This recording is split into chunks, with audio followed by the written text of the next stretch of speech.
Does real spirituality exist? Is there such a thing as fake spirituality? Let me start off by just talking about what you are and how humans process things. Understand that you are essentially a measurement device. That's what you are.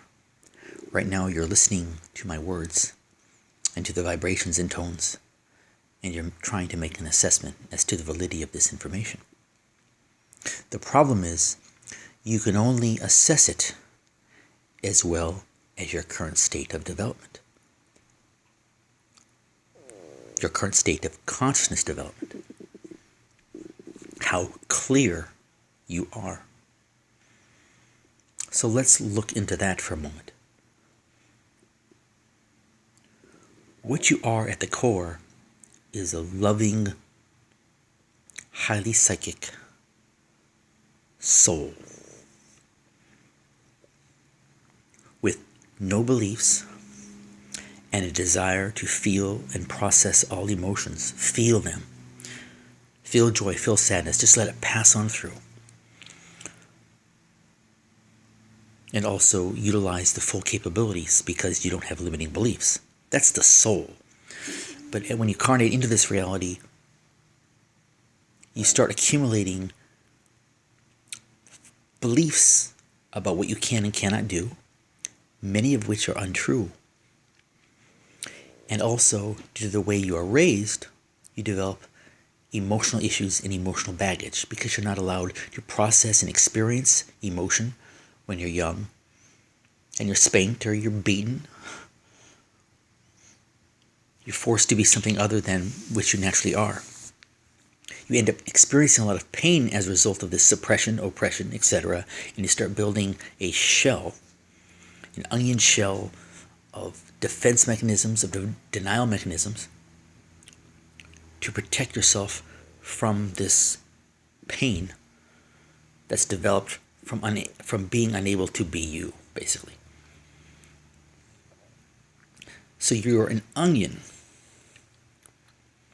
And in the middle of the onion is a beautiful, bright soul, which is a very good measurement device.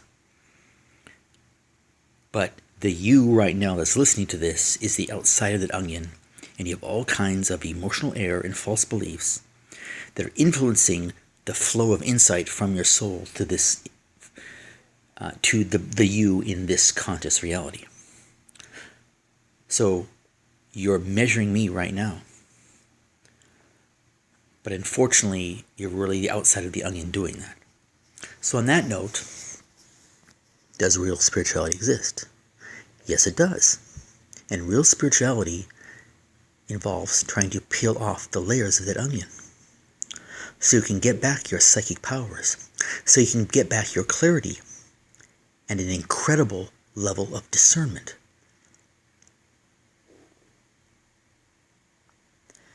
Now, the outside of this onion, one might call your facade self or your synthetic self.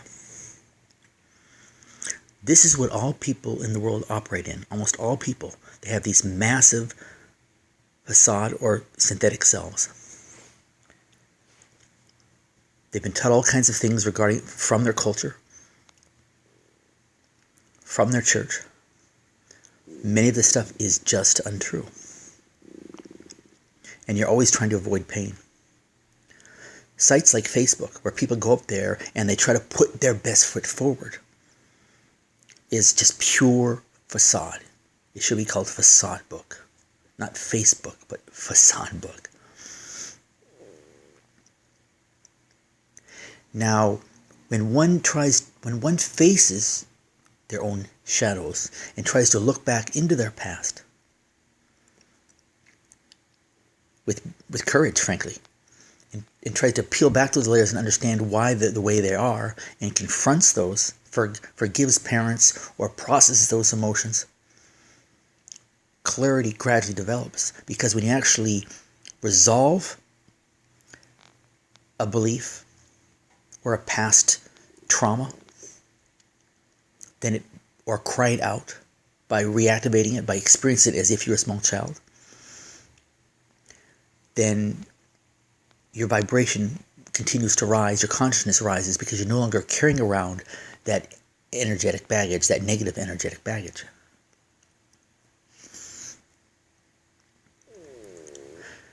Now, most religious leaders, you might say, and spiritual leaders, I don't believe, I mean, there's so many out there now, they don't really approach spirituality this way. A lot of it is about purely focusing on the positive, doing a lot of meditation, trying to live totally in the heart and things of that nature. But that's not real spirituality, because it is essentially spiritual bypassing. So, it means that you're basically just trying to avoid the real issue. That's what it comes down to. Don't think about the negative, just think about the positive. So with that in mind, I want to share with you who I consider two of the top spiritual teachers in the world are. And I'm not going to go into detail on them, because the nature of existence is it's not going to be easy for the average listener of this to have the discernment necessary to agree with me.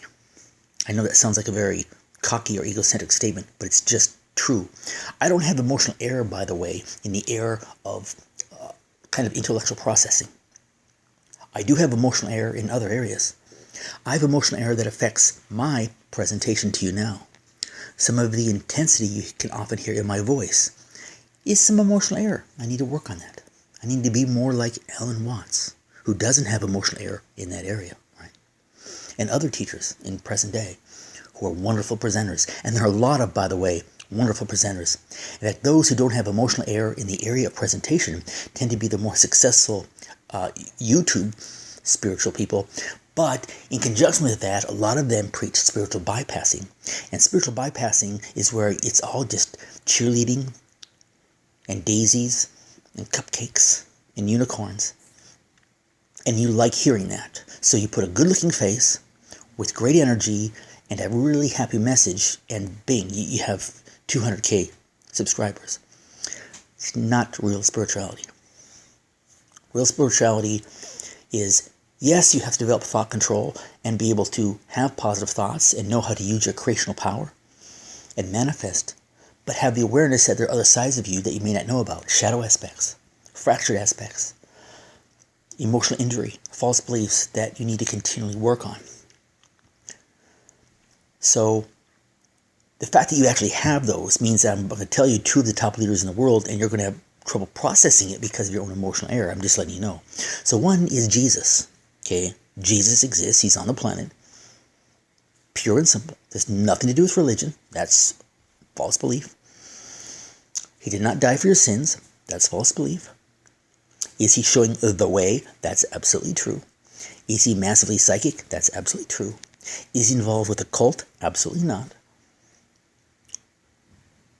How is his energy? It's amazing. Does he understand the universe? Yes, he does. Does he have an incredible number of teachings on the web? Yes, he does. Does he have a lot of followers? No, not at all. He has very few. One reason is because he's so evolved that he teaches from a divine perspective and not a human perspective. So he thinks totally differently than other humans, and he also holds you accountable for everything. So this is not someone you walk up to and say, help me. He'll say, you help yourself. In fact, I can see the 8 errors that caused your problems you're having now, and you need to work on that. Shit, excuse my language. So he doesn't have many followers because he's almost too far advanced for this society. But what he does preach is real spirituality. Getting rid of that synthetic or facade self. Peeling back the layers of the onion to get to your beautiful, loving, spiritual being, which has massive psychic powers, massive insight, incredible levels of discernment. That's real spirituality. Another top teacher in the whole world is Teal Swan.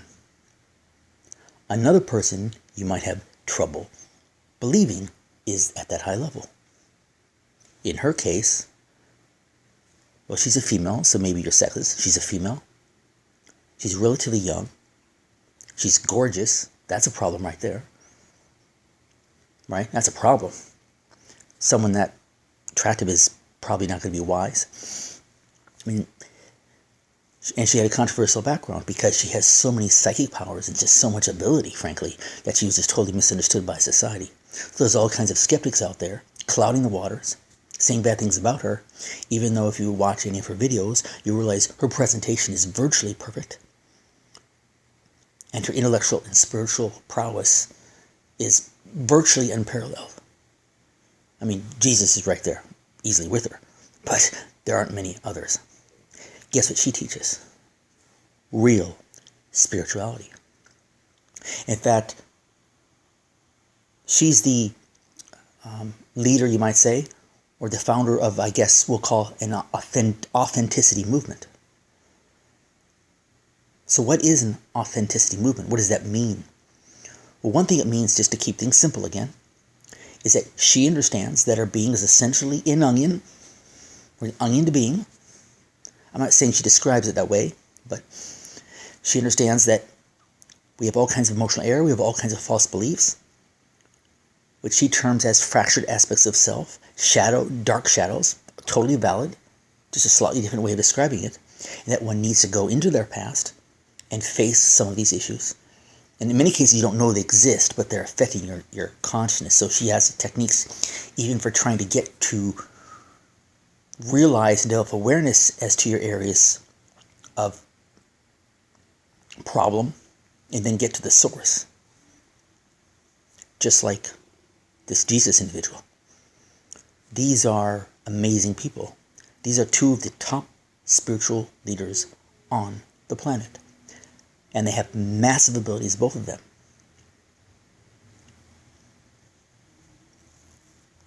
So what about some of these other teachers? Well, unfortunately, there's just so much to learn. Everything is based on context. So if I tell you something, just, explain something in just a few sentences, it will be, ultimately, you'll put your context on it, so it won't make sense. It'll sound like it's wrong.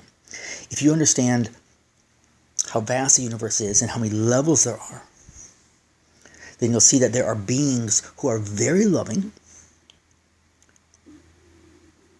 Spirit beings that are very loving and transmit energy down to leaders on this planet. But those very loving beings, many of them who think they're actually gods, there's levels and levels above them. So that's what I'm saying. It's all about context, and that's where it gets very tricky. So I've mentioned before the issue about many Eastern gurus, for example, who emanate a lot of love. And there are some that just emanate a massive amount of love. Way more than Jesus. Way more than Teal Swan.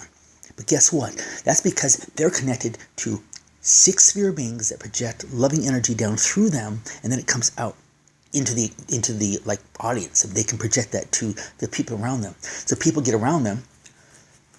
These are often Hindu gurus. People get around them and they feel this loving energy, and they just think they're so exalted.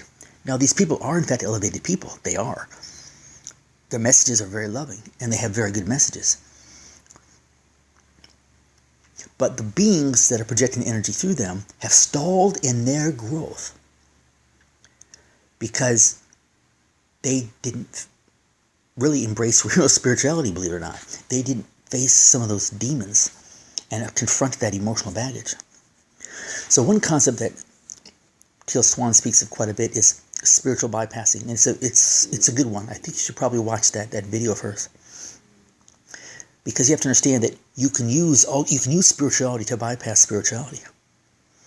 And then Jesus will talk about meditation and how you can use meditation to bypass spirituality.